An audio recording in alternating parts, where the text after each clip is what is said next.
If you're reading this now, odds are I've already left town. A few cities in between the new skyline where I'm looking down.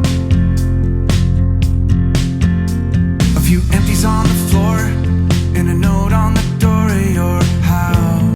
Hello guys, कैसे हैं आप? मैं doctor सीमा अग्रवाल अपने YouTube channel legal world में आप सबका स्वागत करती हूं। आज इस वीडियो के थ्रू मैं अंतर्राष्ट्रीय विधि से संबंधित एक अति आवश्यक प्रश्न डिस्कस करने वाली हूं। मेरा प्रश्न है, वायुयान अपहरण या एयरक्राफ्ट हाईजैकिंग या वायु डकैती से आप क्या समझते हैं? इससे संबंधित अनेक कन्वेंशंस के बारे में और अनेक घटनाओं के बारे में बताइए। यदि हम वायुयान अपहरण की बात करते हैं तो यह आज के टाइम में अपनी बात मनवाने का एक अस्त्र बन चुका है। वायुयान अपहरण केवल राष्ट्र एवं वायुयान स्वामियों के लिए ही नहीं बल्कि यात्रा कर रहे यात्रियों के लिए भी हानिकारक एवं पीड़ादायक होता है। यदि हम वायुयान अपहरण की परिभाषा की बात करते हैं तो वायुयान अपहरण यातायात की सुरक्षा के विरुद्ध कार्य है तथा इसे समुद्री डाके के समान समझा जा सकता है। उड़ान भर रहे वायुयान तो उसके विरुद्ध ऐसे नियंत्रण में जो जिसके नियंत्रण में वायुयान है बल का प्रयोग किया जाना या बल की धमकी देना, निर्धारित लक्ष्य पर पहुंचने के लिए ऐसा किया जाना वायुयान अपहरण कहलाता है। यह अंतर्राष्ट्रीय आतंकवाद का एक रूप है। अतः वायुयान अपहरण के लिए निम्नलिखित तत्वों का होना अनिवार्य है। नंबर 1, वायुयान अपहरण ऐसे विमान का किया जाता है जो उड़ान पर होता है। दूसरा, अपहरणों में बल के प्रयोग की धमकी देना या भय का प्रदर्शन किया जाना अनिवार्य है। तीसरा, ऐसे बल का प्रयोग या भय प्रदर्शन ऐसे व्यक्तियों के विरुद्ध किया जाता है जिनके नियंत्रण में वायुयान होता है। लास्टली, वायुयान अपहरण का उद्देश्य वांछित उद्देश्यों को प्राप्त करना या बलपूर्वक अपनी मांगें मनवाना होता है और यह विधि के विरुद्ध तरीके से किया जाता है। वायुयान अपहरण की घटनाओं का दमन करने के लिए अंतर्राष्ट्रीय समुदाय द्वारा अनेक कदम उठाए गए हैं, जैसे कि Tokyo convention 1963, Hague convention 1970, Montreal protocol 1971, Montreal convention 1988। 25 फरवरी 1988 को सिविल विमान की सुरक्षा के विरुद्ध विधि विरुद्ध कार्य या दमन को मॉन्ट्रियल कन्वेंशन के रूप में स्वीकारा गया था। प्रिंसिपल ऑफ यूनिवर्सल जुरिडिक्शन, सार्वभौमिक अधिकारिता का सिद्धांत। वायुयान अपहरण के संबंध में यह सिद्धांत युद्ध अपराधी एवं समुद्री डाके के संबंध में लागू होता है। वायुयान अपहरण मानवता एवं संपूर्ण अंतर्राष्ट्रीय समुदाय के हितों के विरुद्ध अपराध है। अब यह धारणा बनने लगी है जो लोग वायुयान का अपहरण करते हैं या आतंकवाद के दोषी हैं उन्हें दंडित किया जाना चाहिए। यदि हम वायुयान अपहरण की घटनाओं की बात करते हैं तो सबसे पहली घटना है अमेरिका तथा यूटीए विमानन दुर्घटनाएं। 21 दिसंबर 1988 को अमेरिकी विमान व 19 सितंबर 1988 को यूनियन डी ट्रांसपोर्ट जो विमानन दुर्घटना है, पैन अमेरिका विमान में 270 व्यक्ति मारे गए थे। इसमें लॉकर बी स्कॉटलैंड के ऊपर विस्फोट हुआ था। यूटीए विमान में लगभग 160 व्यक्ति मारे गए थे और यह विस्फोट नाइजर में हुआ था। लीबिया में इस विमान दुर्घटना से जुड़े संदिग्ध 2 व्यक्तियों को समर्पित करने से मना कर दिया गया था। दूसरी घटना है विश्व व्यापार केंद्र व पेंटागन घटनाएं। Destruction of world trade centre and pentagon that is in 2001। 21 सितंबर 2001 को 2 वायुयान न्यूयॉर्क एवं वाशिंगटन के प्रमुख स्थानों से टकराए और 2 अपहृत विमान वर्ल्ड ट्रेड सेंटर से टकराए। वह तीसरा विमान वाशिंगटन में पेंटागन से टकराया, जबकि चौथा विमान जो अपहरण किया गया था वो पेंसिल्वेनिया में अपहरणकर्ताओं पर काबू पाने के दौरान नष्ट हो गया। इसमें 6000 से अधिक व्यक्तियों की मृत्यु हुई और अनेक घायल हुए। जैसा कि मैंने आपको बताया, अंतर्राष्ट्रीय समुदाय द्वारा अनेक प्रयास किए गए। उन्हीं प्रयासों को मैं अब एक एक करके डिस्कस करने वाली हूँ। पहला प्रयास जैसा मैंने आपको बताया था टोक्यो कन्वेंशन 1963, वायुयान अपहरण तथा इससे जुड़े अपराधों पर नियंत्रण स्थापित करने हेतु 14 सितंबर 1963 को एक राजनयिक सम्मेलन में एक कन्वेंशन पर हस्ताक्षर किया गया और इस कन्वेंशन को वायुयान पर कारित अपराध तथा कातिप्य अनेक कृत्य अभिसम्य the convention on offences and certain other acts committed on board of aircraft के नाम से जाना गया। यह कन्वेंशन 4 दिसंबर 1969 को प्रभाव में आया था। 17 सितंबर 2001 तक इस कन्वेंशन पर लगभग 171 राज्यों ने हस्ताक्षर कर दिए थे।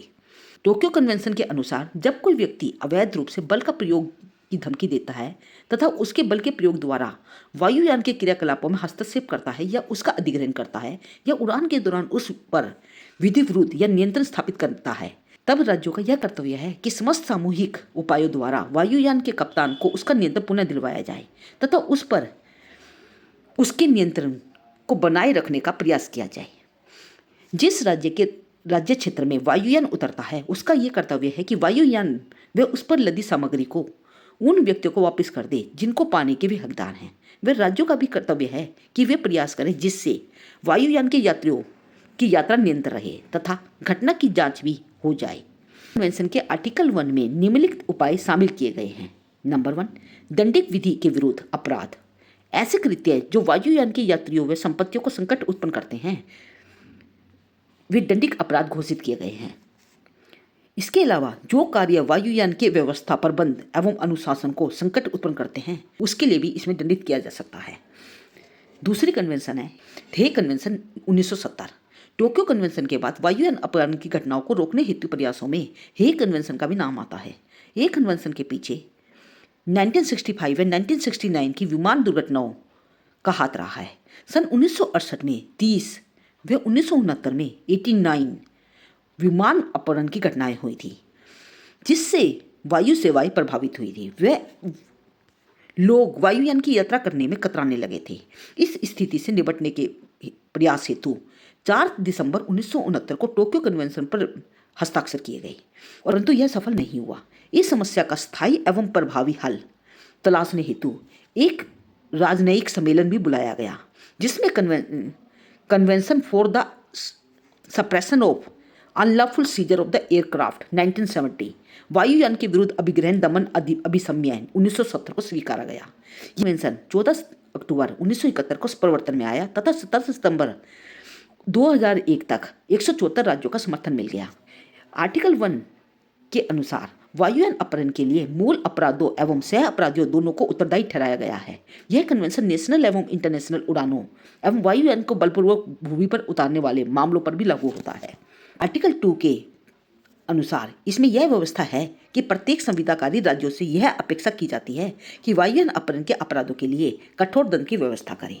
आर्टिकल 7 के अनुसार संविधाकारी राज्यों के लिए यह मैंडेटरी होगा कि यदि उनके राज्य में कोई वायुयान अपहरण की अपराधी पाया जाता है तो उसका प्रत्यर्पण किया जाएगा। आर्टिकल 8 के अनुसार प्रत्यर्पण से संबंधित प्रावधान हैं। इसमें वायुयान अपहरण के कुछ अनिवार्य तत्व भी बताए गए हैं, जैसे कि वायुयान अपहरण वायुयान के उड़ान के दौरान किया जाता है। इसका उद्देश्य वायुयानों पर नियंत्रण स्थापित करना होता है। ये कार्य बलपूर्वक या धमकी द्वारा किया जाता है तथा इस कार्य में सहायक बनने वाले सह अपराधियों के रूप में उत्तरदायी होता है। तीसरा कन्वेंशन है मॉन्ट्रियल कन्वेंशन 1971। इसे सिविल विमानन की सुरक्षा के विरुद्ध विधि विरुद्ध कार्य दमन अभिसंयन 1971, convention for the suppression of the unlawful acts against the safety of civil aviation 1971 के नाम से भी जाना जाता है। इसे 23 सितंबर 1971 को एक राजनयिक सम्मेलन में अंगीकार किया गया था। वह 14 दिसंबर 1973 को लागू किया गया था। वह 17 सितंबर 2001 तक 175 राज्यों ने इसका समर्थन किया था। इसी के आर्टिकल 1 के अनुसार वायुयान अपहरण के अपराधों के बारे में निम्नलिखित प्रावधान बताए गए हैं। निम्न कार्य इसमें अपराध हैं, जैसे कि नंबर 1, वायुयान उड़ान के दौरान किसी व्यक्ति के विरुद्ध एक ऐसा हिंसात्मक कार्य है जिससे कि वायुयान की सुरक्षा को खतरा उत्पन्न हो जाए। दूसरा, वायुयान को नष्ट कर देना या इससे क्षतिग्रस्त करना जिससे कि वह उड़ान योग्य न रहे या उड़ान के दौरान संकट उत्पन्न हो जाए। तीसरा, वायुयान में ऐसी वस्तुएं रखना जिससे कि वायुयान के नष्ट होने या क्षतिग्रस्त होने की आशंका हो, जैसे कि कोई विस्फोटक पदार्थ रखना आदि। चौथा, वायुयान चालन की सुविधाओं को नष्ट करना या क्षतिग्रस्त कर देना जिससे कि वायुयान उड़ान योग्य न रहे या सुरक्षा में खतरा पैदा कर दे। अगला, जानबूझकर या मिथ्या सूचना देना जिससे कि वायुयान की सुरक्षा में संकट पड़ जाए। और लास्ट में, मूल अपराधी के साथ सह अपराधी भी समान रूप से दोषी होंगे। इसी आर्टिकल 2 में सेवा एवं उड़ान को स्पष्ट किया गया है। वायुयान की उड़ान तब मानी जाती है जब उसमें बाहरी दरवाजे बंद कर दिए जाएं तथा उसे तब तक उड़ान में माना जाएगा जब तक कि बाहरी दरवाजे नहीं खोले जाते। वायुयान सेवा में तब माना जाता है जब उड़ान की तैयारियां आरंभ हो जाती है। विधि पूर्ण होने तक सेवा में माना जाता है। मैंने आपको वायुयान अपहरण के बारे में बताया है। If you have any doubt, you must put down in the comment section and don't forget to like, share and subscribe this channel for the further update. Thank you.